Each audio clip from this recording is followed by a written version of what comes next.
burchaklarda bekinib o'tiradi. Katta billurday bir qalbni, qasr deb oling endi, billurni.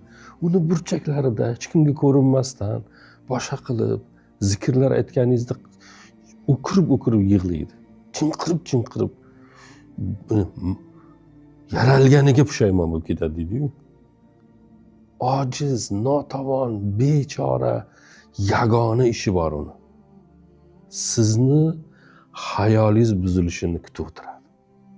Bir marta buzilsa ekan deydi. Menga bir marta imkon bersa ekan bu odam deydi.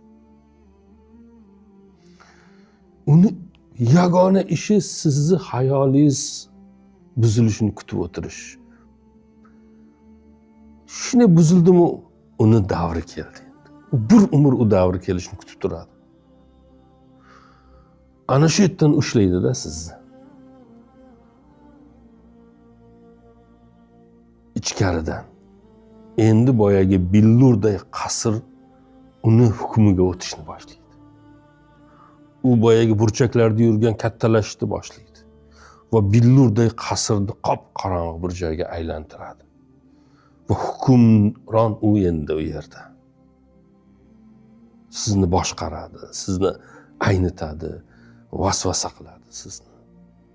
Ammo qo'lingizga yana tasbih olishingiz bilan chinqirib burchak qidirib qoladi, qayerga borishini bilmay. Bu kurash ichida yashaydi inson. Qalbimizda vasvasa qiladigan deb ta'riflanganda, o'qiganimda ustozlarimiz mana shunday qilib tushuntirib bergan. Tushunishimiz uchun. Qo'rqoq, notavon, g'azabga uchragan, tashlandiq iblis bolalari. Billurday qasr burchaklarida vaqt kelishini kutib yashaydi. U vaqtni berasizmi? Berishni istaysizmi? Hech kim istamaydi. Ammo kunda 1000 martalab ularga imkon beramiz. Vasvas qilish uchun. G'ulg'ulalar, boshqa narsalar.